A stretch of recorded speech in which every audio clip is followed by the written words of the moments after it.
మనము ఆత్మతోనూ సత్యముతోనూ ఆరాధించడానికి ప్రభువు మనకిచ్చిన భాగ్యమును బట్టి ప్రభువును స్తుతిస్తూ ఉన్నాము. ఈ ఉదయకాలము స్థానిక సంఘముతో కలిసి సహవాసము చేయడానికి, వాక్య పరిచర్య చేయడానికి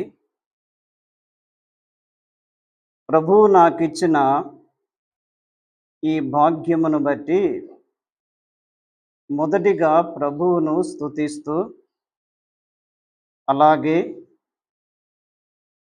కర్నూలు బేత్లెహేము క్రిస్టియన్ అసెంబ్లీ పెద్దలు జాన్ పీటర్ అన్నగారికి, అక్కడున్న స్థానిక సంఘానికి మాత్రమే కాకుండా పుసులూరులో స్థానిక సంఘములోను, అటు బేత్లెహేము స్థానిక సంఘములోను బాధ్యత కలిగిన పెద్దలు, క్రీస్తు యేసునందు నిద్రించిన రత్నమన్న గారి వారి కుటుంబానికి, స్థానిక సంఘములోని బాధ్యత కలిగిన ప్రియులకు, స్థానిక సంఘానికి యేసు క్రీస్తు నామమున కృతజ్ఞతలు తెలియచేస్తూ ఉన్నాను. కొద్ది నిమిషాలు మనము దేవుని వాక్యమును జ్ఞాపకం చేసుకుందాం. దేవుని గ్రంథములో నుండి పాత నిబంధనలో పరమగీతము, పాత నిబంధనలో పరమగీతము మొదటి అధ్యాయము మొదటి 2 వచనాలు నేను చదువుతాను. సొలొమోను రచించిన పరమగీతము. నోటి ముద్దులతో అతడు నన్ను ముద్దు పెట్టుకొనుగాక. నీ ప్రేమ ద్రాక్ష రసము కన్నా మధురము. చిన్న మాట ప్రార్థన చేసుకుందాం. కృపా కనికరములు గల మా తండ్రి, మీకు స్తోత్రములు చెల్లిస్తూ ఉన్నాము. పుసులూరులో మీరు స్వరక్తమిచ్చి సంపాదించుకున్న స్థానిక సంఘమును బట్టి స్తోత్రములు.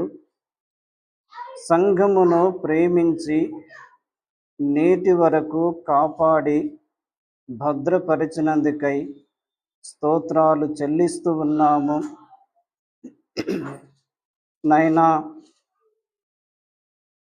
మీ దాసులు, మా ప్రియులు పెద్దలు రత్నమన్న గారు, నైనా వారు ఈ లోకములో జీవించినంత కాలము మీ కొరకు నమ్మకముగా జీవించి సాక్ష్యమును కాపాడుకొని యోగ్యమైన జీవితము జీవించి నమ్మకముగా మీ పరిచర్య చేసి కుటుంబాన్ని మీ సన్నిధిలో నిలువబెట్టి ఈ లోక యాత్ర ముగించి మీ సన్నిధికి చేరియుండగా విడువబడిన కుటుంబాన్ని మీరు ఆదరించండి, ధైర్యపరచండి.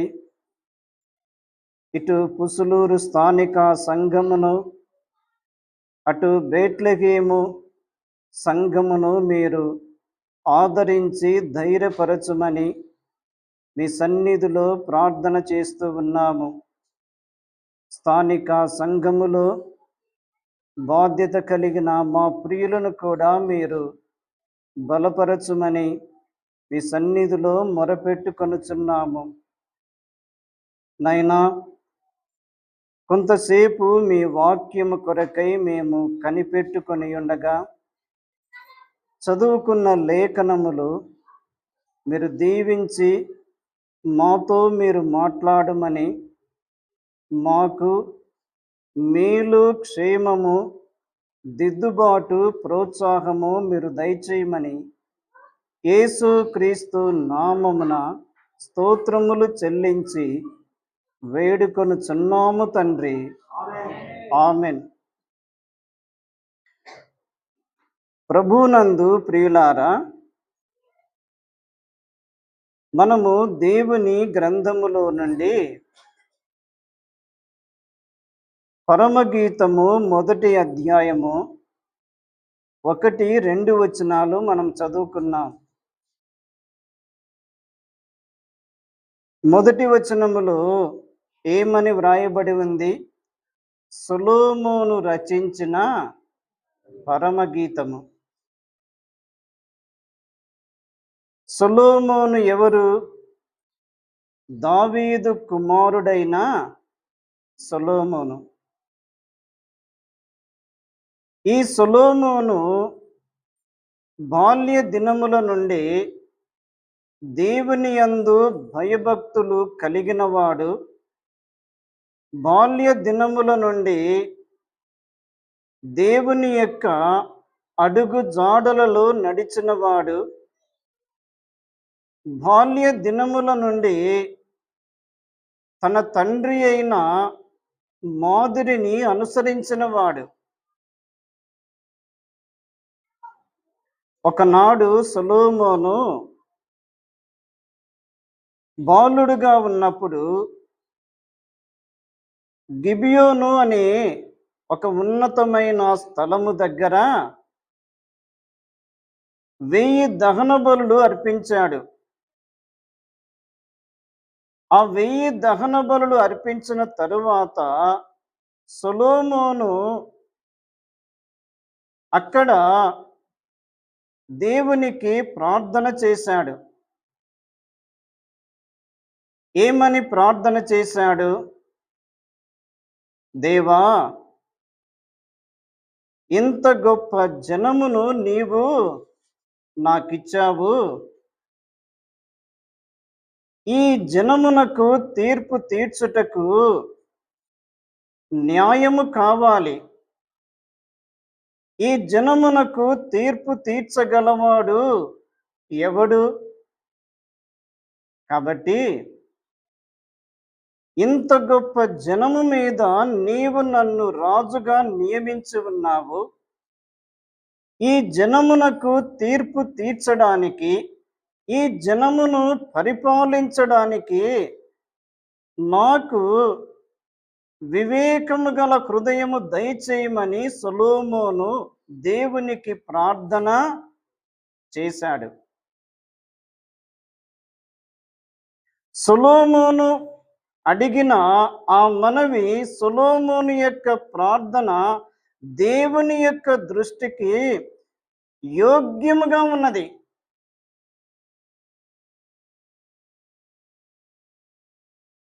చాలాసార్లు మన ప్రార్థనలు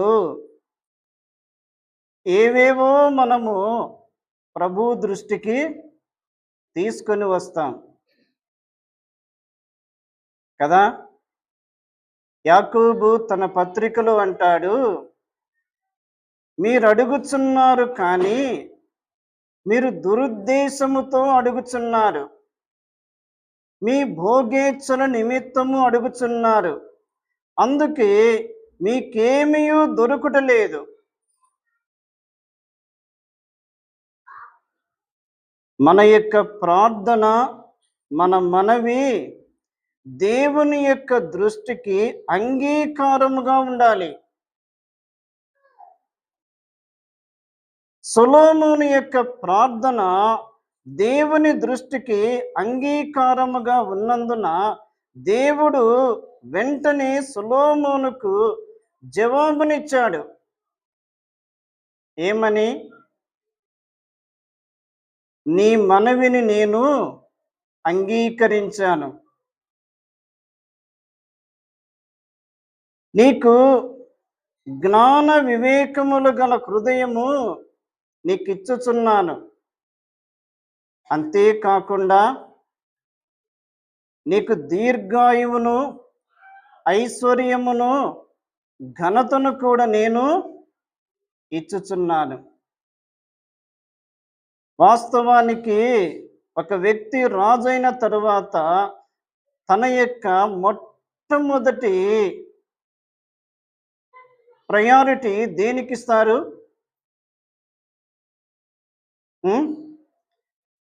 శత్రువుల యొక్క శేషము మిగులకుండా. రెండవది, సంపాదించుకొనవలెను. ఏమి సంపాదించుకోవాలి?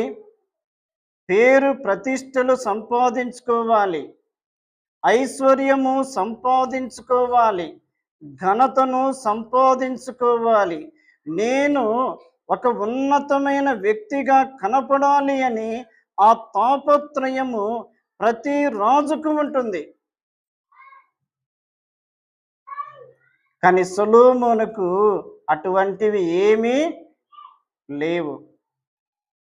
అయినా నీవు శత్రువుల ప్రాణము అడగలేదు, ఐశ్వర్యమును అడగలేదు, ఘనతను కూడా అడగలేదు. అయినా నేను వాటిని నీకు ఇచ్చుచున్నాను.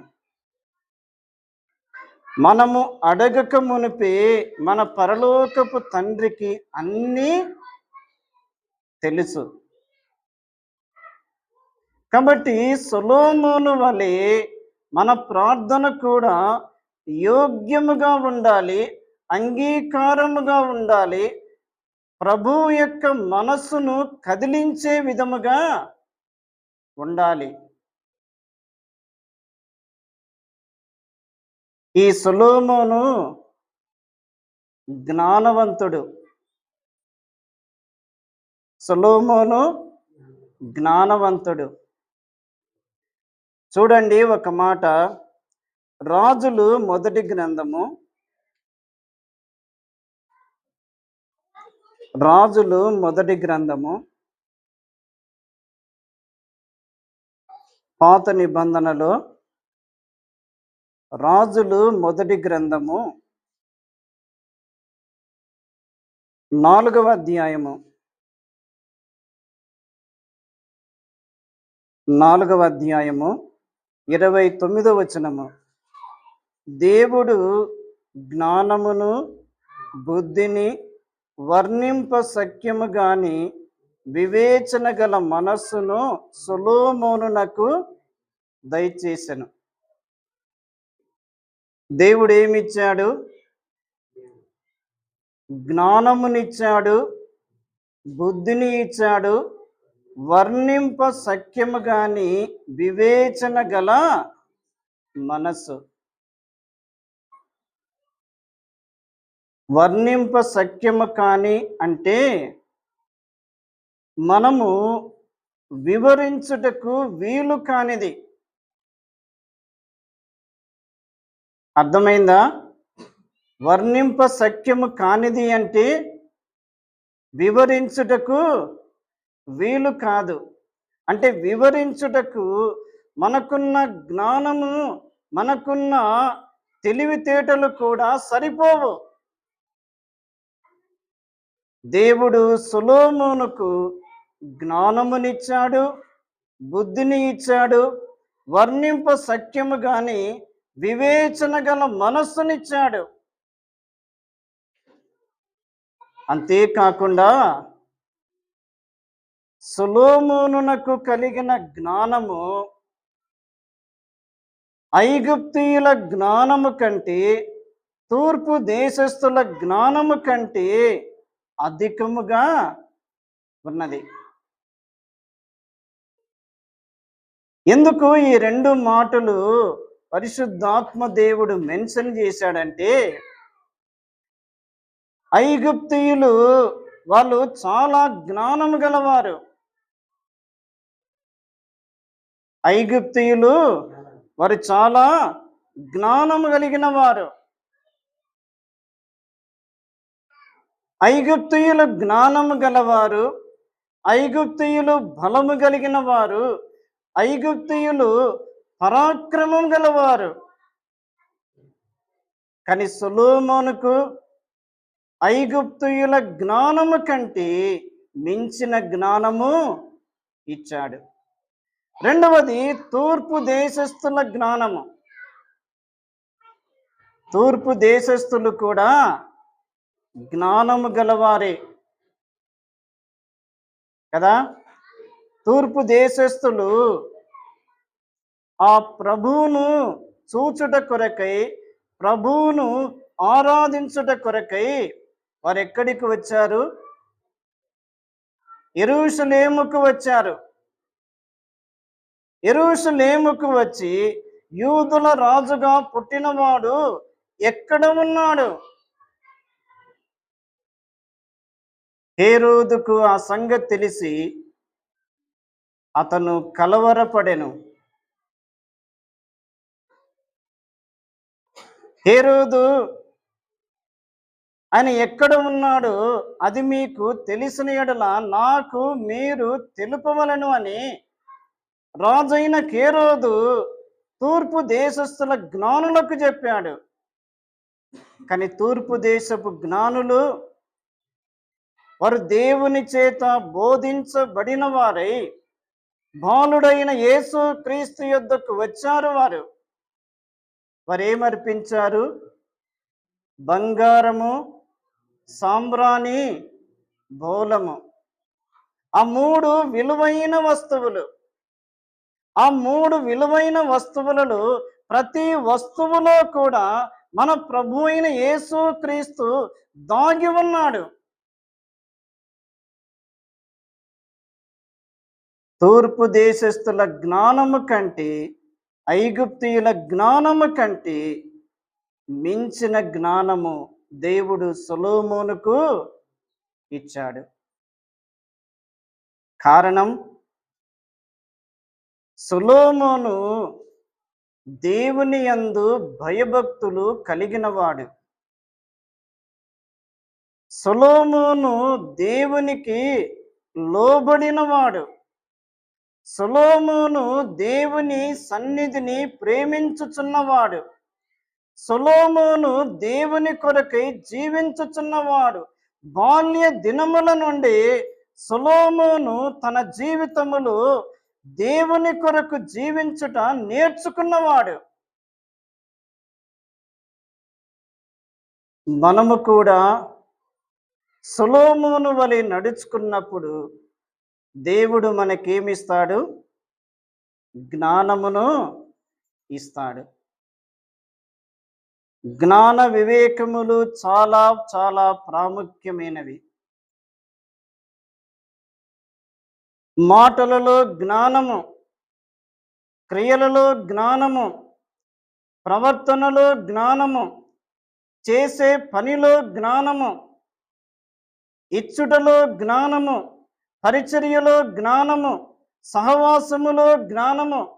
ఈ జ్ఞానము పరలోక సంబంధమైన జ్ఞానము కలిగి ఉండాలి. జ్ఞానము లేనివాడు ప్రతి మాట నమ్మును. ఎవరు నమ్ముతారు? జ్ఞానము లేనివాడు ప్రతి మాట నమ్మును. వివేకి అయిన వాడు తమ నడతలను బాగుగా కనిపెట్టును. కాబట్టి జ్ఞాన వివేకములు మనకు చాలా అవసరమై ఉన్నవి. ఎవరిస్తారు జ్ఞానము? కొలస్సీయులకు రాసిన పత్రిక 2వ అధ్యాయం చూడండి. కొలస్సీయులకు రాసిన పత్రిక 2వ అధ్యాయము 3వ వచనములో బుద్ధి జ్ఞానముల సర్వ సంపదలు ఆయన యందే గుప్తములై ఉన్నవి. బుద్ధి జ్ఞానముల సర్వ సంపదలు ఆయన యందే అనగా యేసు క్రీస్తునందే గుప్తములై ఉన్నవి. అయితే మన జ్ఞానమునకు ఆధారము, మన జ్ఞానమునకు మూలము మన ప్రభువైన యేసుక్రీస్తే. ఆయన యొద్ద జ్ఞానము దొరుకుతుంది, ఆయన యొద్ద బుద్ధి దొరుకుతుంది, ఆయన యొద్ద వివేకము దొరుకుతుంది, ఆయన యొద్ద తెలివితేటలు దొరుకును. ఆయన యొద్ద నుండి మనము సంపాదించుకొనవలెను. కొరింథీయులకు రాసిన మొదటి పత్రిక చూడండి. కొరింథీయులకు రాసిన మొదటి పత్రిక మొదటి అధ్యాయము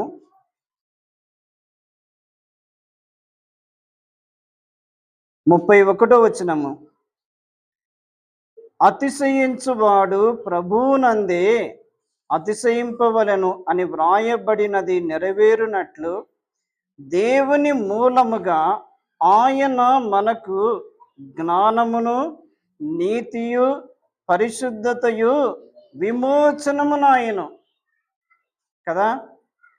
అతిశయించువాడు ప్రభువునందే అతిశయించాల.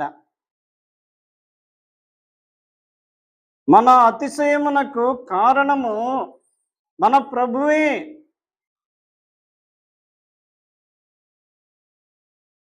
ఈ రక్షణ దొరికినది ఆయన కృపను బట్టి, ఈ పరిశుద్ధత అనుగ్రహించబడినది ఆయన కృపను బట్టి. మనము ప్రభువును గూర్చి కీర్తించుచున్నాము అంటే అది ఆయన కృపను బట్టి. మనము ప్రభువును ఆరాధిస్తున్నాము అంటే అది ఆయన కృపను బట్టి. కాబట్టి మన అతిశయము మన ప్రభు అయిన యేసుక్రీస్తు ద్వారానే మనకు దొరికింది. దేవుని మూలముగా యేసుక్రీస్తు మనకు జ్ఞానము, నీతి, పరిశుద్ధతయు, విమోచనము ఆయను. ఇప్పుడు చెప్పండి, జ్ఞానం ఎవరు? యేసుక్రీస్తు ప్రభువే. జ్ఞానము ఎక్కడ నుండి పొందుకోవాలి? దేవుని యొద్ద నుండి పొందుకోవాలి. జ్ఞానమును ఎలా పొందుకోవాలి? మనము చేసే ఒక చిన్న ప్రార్థన ద్వారా దేవుడు మనకేమిస్తాడు? జ్ఞానమునిస్తాడు. ఆ జ్ఞానమును బట్టి మన భక్తి జీవితమును కట్టుకొనవచ్చును. ఆ జ్ఞానమును బట్టి మన ఆత్మీయ జీవితము ఎదిగింప చేయబడును. ఆ జ్ఞానమును బట్టి మన కుటుంబాలు కట్టబడును. ఆ జ్ఞానమును బట్టి సంఘము కట్టబడును. జ్ఞానవంతురాలు తన ఇల్లు కట్టుకొనును, మూఢురాలు తన చేతులతో తన ఇల్లు ఊడబెరుకును. కాబట్టి జ్ఞానము మన ప్రభు అయిన యేసుక్రీస్తే. యాకోబు పత్రిక చూడండి. యాకోబు పత్రిక 3వ అధ్యాయము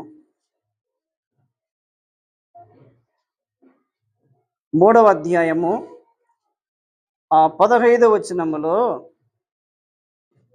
ఈ జ్ఞానము పైనుండి దిగివచ్చున్నది కాక భూ సంబంధమైనదియు ప్రకృతి సంబంధమైనదియు దయ్యముల జ్ఞానము వంటిదియునై ఉన్నది. ఇక్కడ 3 రకముల జ్ఞానములు ఏమిటి చెప్పండి? యాకోబు పత్రిక 3వ అధ్యాయము 15వ వచనములో, ఒకటి భూ సంబంధమైన జ్ఞానము, రెండవది ప్రకృతి సంబంధమైన జ్ఞానము, మూడవది దయ్యముల వంటి జ్ఞానము. దయ్యములకు జ్ఞానం ఉందా?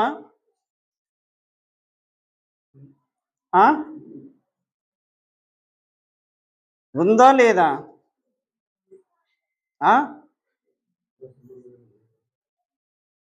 ఒకటి భూ సంబంధమైన జ్ఞానము, రెండవది ప్రకృతి సంబంధమైన జ్ఞానము, మూడవది దయ్యముల వంటి జ్ఞానము.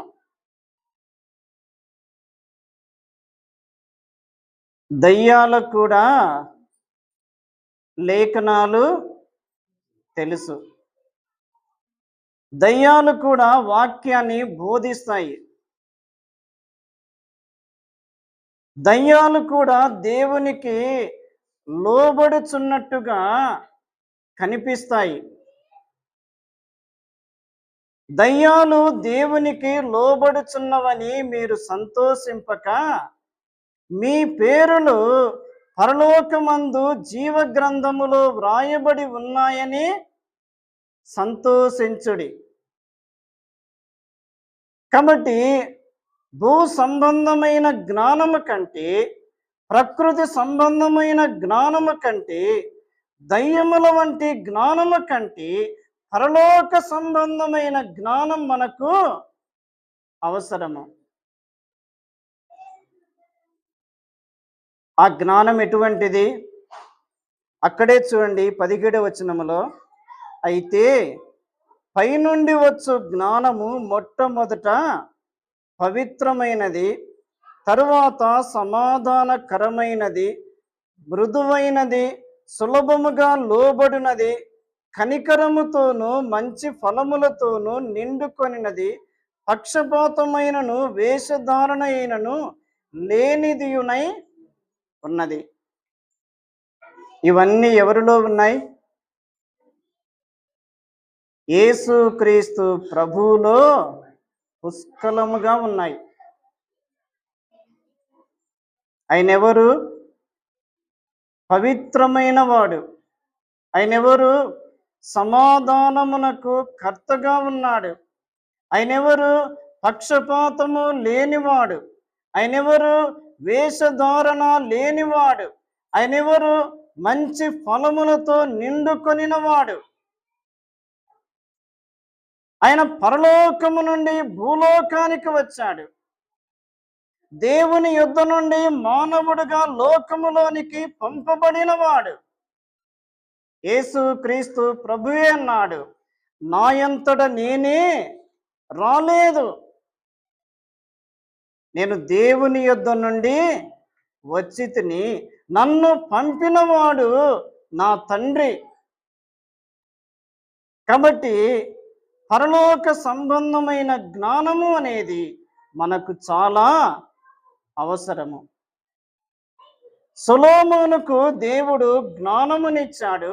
ఆ జ్ఞానమును బట్టి సొలొమోను ఏం చేశాడు? 3000 సామెతలు చెప్పాడు. 1005 కీర్తనలు రచించాడు. ఎన్ని సామెతలు? 3000 సామెతలు, 1005 కీర్తనలు.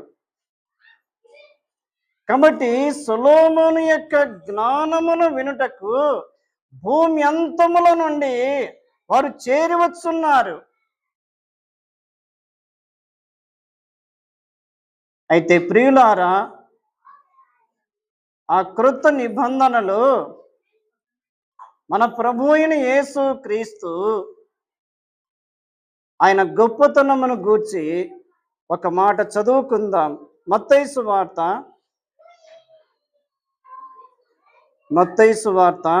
12వ అధ్యాయము. మత్తయి సువార్త 12వ అధ్యాయము 6వ వచనములో, దేవాలయము కంటే గొప్పవాడు ఇక్కడ ఉన్నాడని మీతో చెప్పుచున్నాను.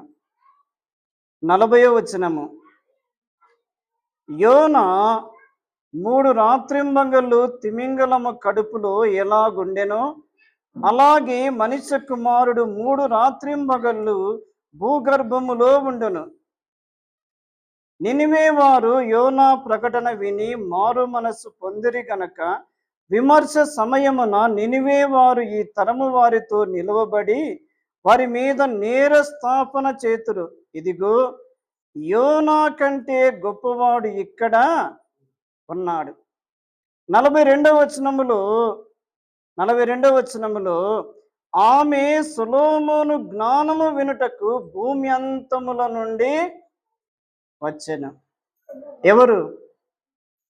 షేబా దేశపు రాణి సొలొమోను యొక్క జ్ఞానమును వినుటకు భూమి అంతముల నుండి వచ్చెను.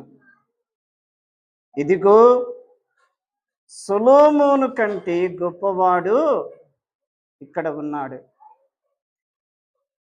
యేసు క్రీస్తు ప్రభు ఈ 3 ప్రాముఖ్యమైన విషయాలు అక్కడ చేరి వచ్చిన వారికి ఆయన స్పష్టముగా జ్ఞాపకము చేశాడు. కొందరేమో దేవాలయమును గూర్చి వాళ్ళు ఆలోచన చేస్తున్నారు. ఏమని? దేవాలయము ఘనముగా కట్టబడింది, దేవాలయము 46 సంవత్సరములు కట్టబడింది కదా. దేవాలయము 46 సంవత్సరములు కట్టబడింది. అటువంటి దేవాలయములో యేసు క్రీస్తు ప్రభు వెళ్ళినప్పుడు అక్కడ ఏం జరుగుతుంది? వ్యాపారము జరుగుతుంది. పావురాలు అమ్మవారితో,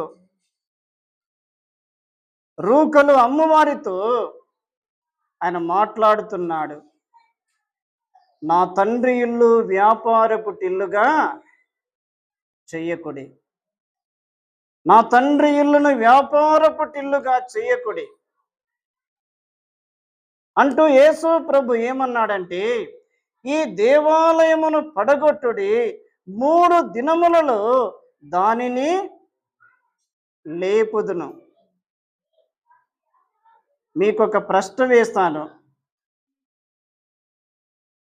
ఇల్లు పడగొట్టిన తరువాత మీరేం చేస్తారు? ఏం చేస్తారు? 2 ఆప్షన్లు ఇస్తాను. ఒకటి, ఇల్లు పడగొట్టబడిన తరువాత కట్టుతారా? రెండవది, లేపుతారా? కదా. ఇల్లు పడగొట్టిన తర్వాత ఏం చేస్తాము? కట్టుతాము. కానీ యేసు ప్రభు ఏమన్నాడు? యోహాను సువార్త 2వ అధ్యాయం చూడండి.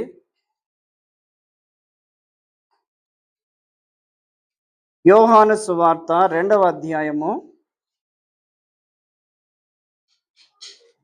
19వ వచనములో యేసు ఈ దేవాలయమును పడగొట్టుడి, 3 దినములలో దాని లేపుదునని వారితో చెప్పెను. ఈ మాట చెప్పినప్పుడు యూదులు ఏమన్నారు?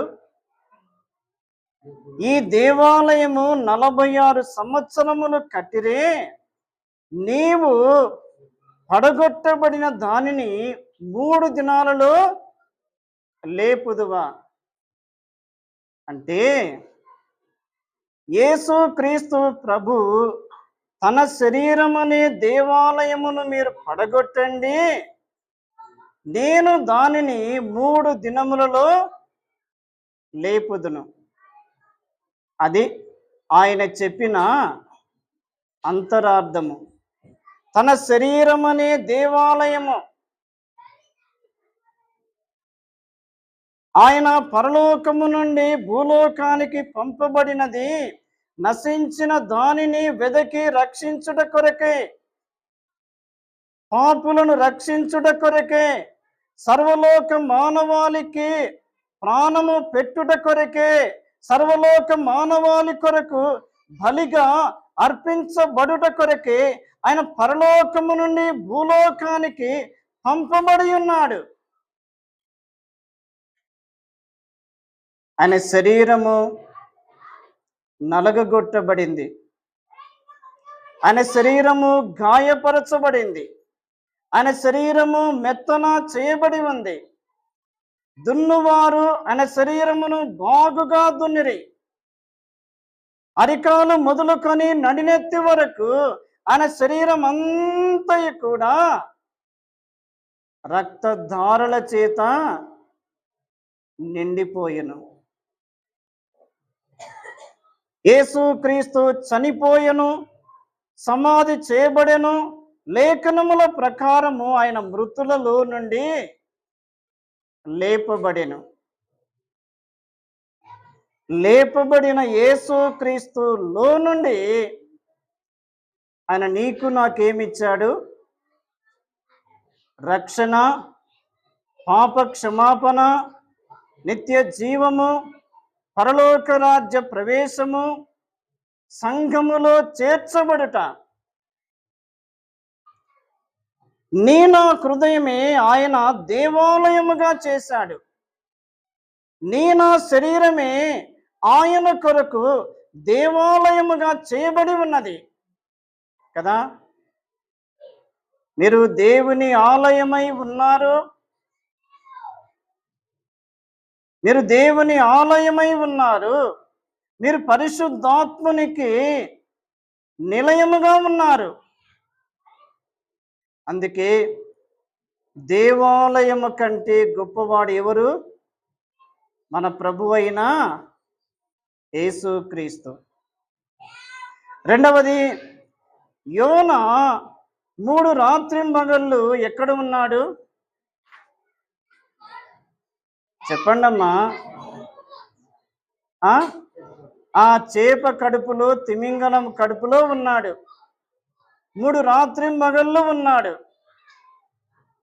యోనా 3 రాత్రింబగళ్ళు ఆ తిమింగలము కడుపులో ఎలాగ ఉన్నాడో అలాగే మనుష్య కుమారుడైన యేసుక్రీస్తు 3 రాత్రింబగళ్ళు భూగర్భములో ఉన్నాడు.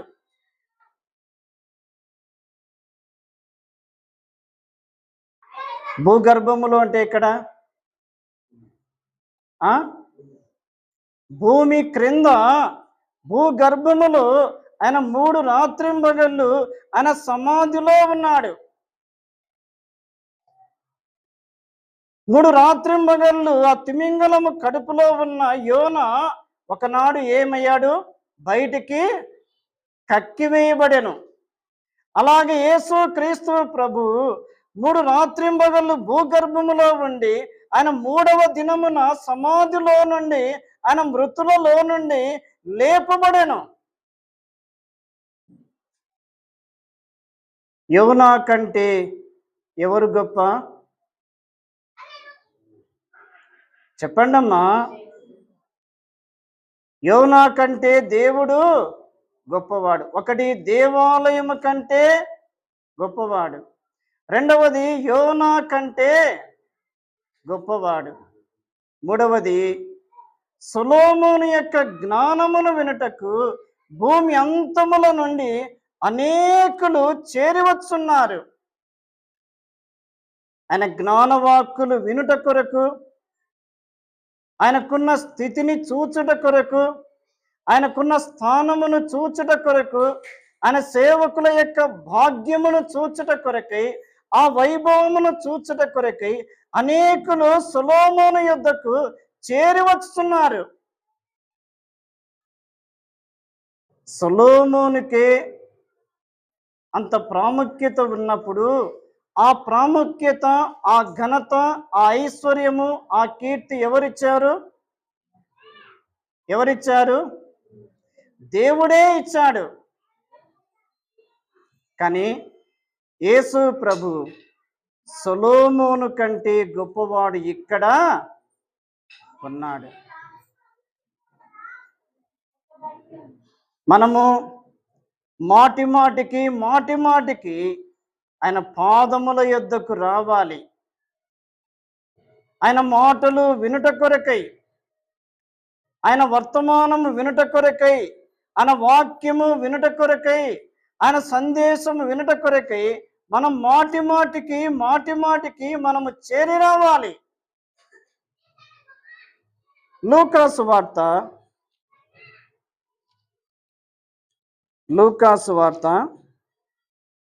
19వ అధ్యాయము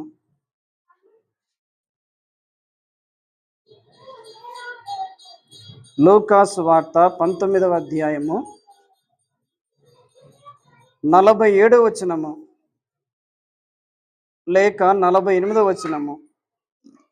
ప్రజలందరూ ఆయన వాక్యమును వినుటకు ఆయనను హత్తుకొని ఉండిరి గనక ఏమి చేయవలనో వారికి తోచలేదు. ప్రభువు యొక్క మాటలు వినుట కొరకై మారుమూల గ్రామాల నుండి, పట్టణాల నుండి, ఆయా ప్రాంతాల నుండి అనేకులు ప్రభు పాదముల చెంతకు చేరి వచ్చి ఆయన మాటలు వింటూ ఉన్నారు. ఆయన వాక్యము వినుటకు హత్తుకొని ఉన్నారు. అంటే ఆయన మాటలు వింటున్నప్పుడు వారికి ఏమాత్రము కూడా శరీరములో అలసట అనిపించలేదు, ఏమాత్రము కూడా విసుగు అనిపించలేదు. శరీరములో బలము కలిగి ఉన్నారు, అంతరంగములో బలమును పుంజుకుంటున్నారు. వారు ఆకలి దప్పులు అనేది వారు మానివేశారు. నిజంగా నీవు నేను ప్రార్థనాపూర్వకముగా వాక్యమును చదివితే ఆ వాక్యములో ఉన్న మాధుర్యత మనకు స్పష్టంగా అర్థమవుతుంది.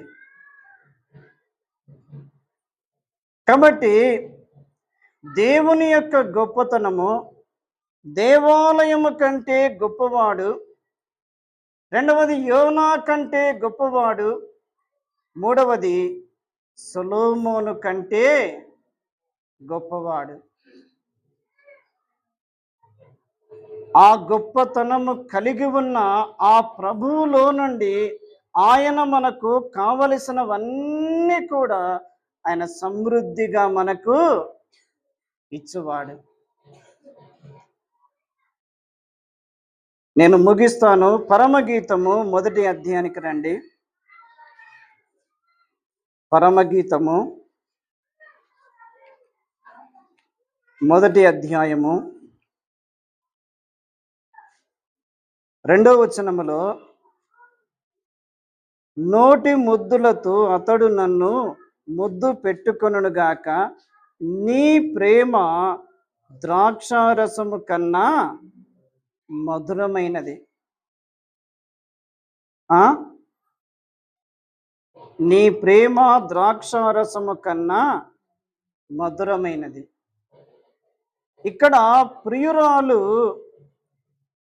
తన ప్రియుని గూర్చి మాట్లాడుతూ ఆ ప్రియుని యొక్క ప్రేమ ఎలాగుంది అంటే ద్రాక్షారసము కన్నా మధురమైనది.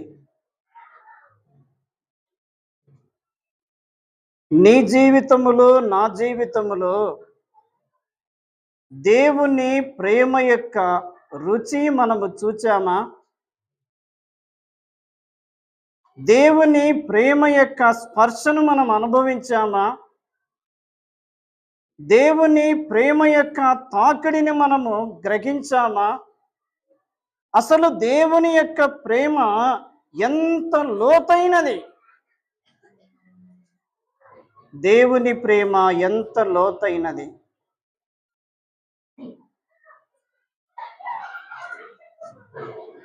బలహీనులమైన, భక్తిహీనులమైన, శత్రువులమైన, దేవుని ఉగ్రతకు పాత్రులమైన మనలను ఆయన ప్రేమించాడు. ఆయన మనలను ప్రేమించుటకు మనలో ఏ యోగ్యత కూడా లేదు.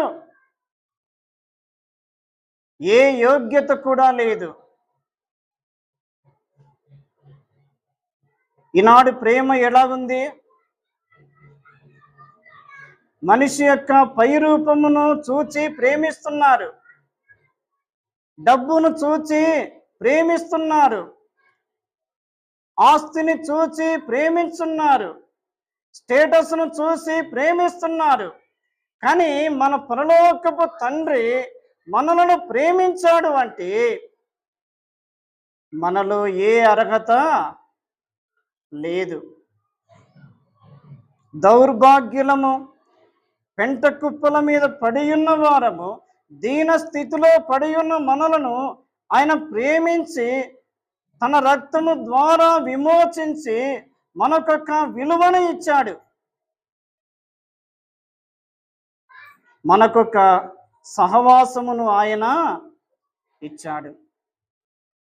ఈ ప్రేమను మనము ఏమని వర్ణించగలము? ఏమని వర్ణించగలము? ఒక మాట మనము చదువుకుందాం. కీర్తనల గ్రంథము 19వ కీర్తన.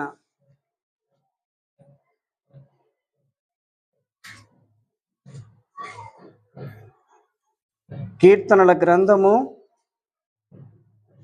19వ కీర్తన 10వ వచనములో, అవి బంగారు కంటెను, విస్తారమైన మేలిమి బంగారు కంటెను కోరదగినవి, తేనె కంటెను, జుంటి తేనె ధారల కంటెను మధురమైనవి. ఏవి? దేవుని యొక్క వాక్యము, దేవుని యొక్క ధర్మశాస్త్రము, దేవుని యొక్క న్యాయ విధులు, దేవుని యొక్క కట్టడలు, దేవుని మాటలు అవి జుంటి తేనె ధారణ కంటే మధురమైనవి. ఆఖరి దినాలలో ఉంటున్నాము, అపాయకరమైన దినాలలో ఉంటున్నాము, భక్తి జీవితము చల్లారిపోతున్న దినాలలో ఉంటున్నాము, ఆత్మీయత చల్లారిపోతున్న దినాలలో ఉంటున్నాము, భక్తిహీనత ప్రబలుతున్న దినాలలో మనం ఉంటున్నాము, వాక్యము కరువైపోతున్న దినాలలో మనం ఉంటున్నాము. మనం ఏం చేయాలి? వాక్యమును మనము సమకూర్చుకోవాలి. యోసేపు ఐగుప్తు దేశములో 7 సంవత్సరములు కరువు రాబోతుందని తెలిసి 7 సంవత్సరములు యోసేపు ఏం చేశాడు? ధాన్యమును నిల్వ చేశాడు. ధాన్యమును సమకూర్చినవాడు, ఆహారమును సమకూర్చినవాడు, ధాన్యము నిల్వ చేసినవాడు. ఆ నిల్వ చేయబడుట ద్వారా కరువు కాలములో ఈ ధాన్యమే అనేకులకు పోషణకరముగా ఉంటుంది అని దేవుడు యోసేపుకు ఇచ్చిన ఆలోచన. కాబట్టి మన ప్రభు మధురమైన వాడు, మన ప్రభు శ్రేష్టమైన వాడు, మన ప్రభు దేవాలయము కంటే, మన ప్రభు యోనా కంటే, మన ప్రభు సొలొమోను కంటే గొప్పవాడుగా ఉన్నాడు. ఇట్టి ప్రభువును మనం ఏం చేయాలి? గట్టిగా పట్టుకోవాలి. ద్రాక్షరసము కన్నా నీదు, ద్రాక్షరసము కన్నా నీదు, ప్రేమ ఎంత మధురము, జుంటి తేనె దార కన్నా, జుంటి తేనె దార కన్నా, నీదు వాక్కు మధురము, మాతృ ప్రేమ కన్నా నీదు ప్రేమ మధురము. దయామయా మా యేసయ్యా మా స్తుతులనందుకు దయామయా మా యేసయ్యా. ద్రాక్షరసము కన్నా దేవుని ప్రేమ మధురమైనది. జుంటి తేనె దారుల కంటే దేవుని వాక్యము మధురమైనది. మాతృ ప్రేమ కన్నా ఆయన ప్రేమ మధురమైనది. కాబట్టి ద్రాక్ష రసము కంటే, జుంటి తేనె ధార కంటే, తల్లి యొక్క ప్రేమ కంటే ఆయన ప్రేమ మధురమైనది. ఆ ప్రేమను మనము దినదినము అనుభవించాలి. అట్టి కృపలో సాగి వెళ్ళుటకు పరిశుద్ధాత్మ దేవుడు మనకు సహాయము చేయునుగాక. దేవుడు ఈ మాటలు మన వినికిడిలో దీవించునుగాక. ప్రార్థన చేసుకుందాం.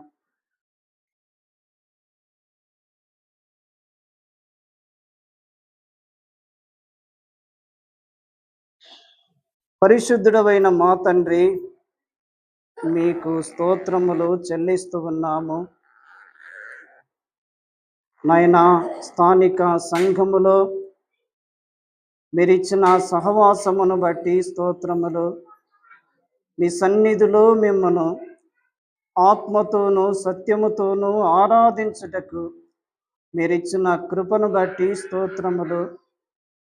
నాయనా, కొంత సమయము మీ వాక్యమును మాకిచ్చినందుకై స్తోత్రములు.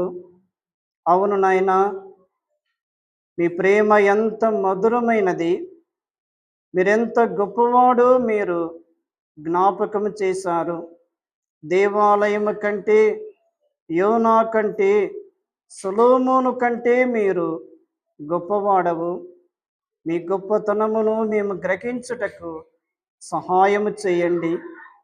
ద్రాక్ష రసము కంటే, జుంటి తేనె ధార కంటే, మాతృ ప్రేమ కంటే మీ ప్రేమ ఎంతో మధురమైనది అని మేము గ్రహించి, ఆ ప్రేమను మా జీవితాలలో దినదినము మేము అనుభవించుటకు సహాయము చేయండి. స్థానిక సంఘమును దీవించండి, ఆశీర్వదించండి. సంఘమును మీరు బలపరచమని ప్రార్థన చేస్తూ ఉన్నాము. నైనా, మరి ఇదిగో మీ దాసుడు రత్నమన్న గారి లోకమును విడిచి మీ సన్నిధికి, మీ మహిమలోనికి చేరి ఉండగా విడువబడిన కుటుంబాలు, ఆయన 2 కుమార్తెల కొరకై, ఆయన వారి కుటుంబాల కొరకై ప్రార్థన చేస్తూ ఉన్నాం. ఎస్తేరక్క కొరకు, అలాగే భాగ్యమాక కొరకు, వారి కుటుంబాల కొరకై ప్రార్థన చేస్తూ ఉన్నాం. కుటుంబాలను బలపరచండి, ధైర్యపరచండి, ఆదరించండి, ఓదార్పునిచ్చి మీరు ముందున్న దినాలలో మీరే ఉండి నడిపించమని ప్రార్థన చేస్తూ ఉన్నాం. స్థానిక సంఘానికి అయినా పెద్దలు, మీ దాసుడు లేని లోటును కూడా మీరు తీర్చమని, అన్ని విషయాలలో స్థానిక సంఘానికి మీరు ఆదరణ, ఓదార్పు, ధైర్యము దయచేయమని, ప్రతిదీ మీ జ్ఞానము చొప్పున నడిపించమని యేసు క్రీస్తు నామమున స్తోత్రములు చెల్లించి వేడుకొనుచున్నాము తండ్రి.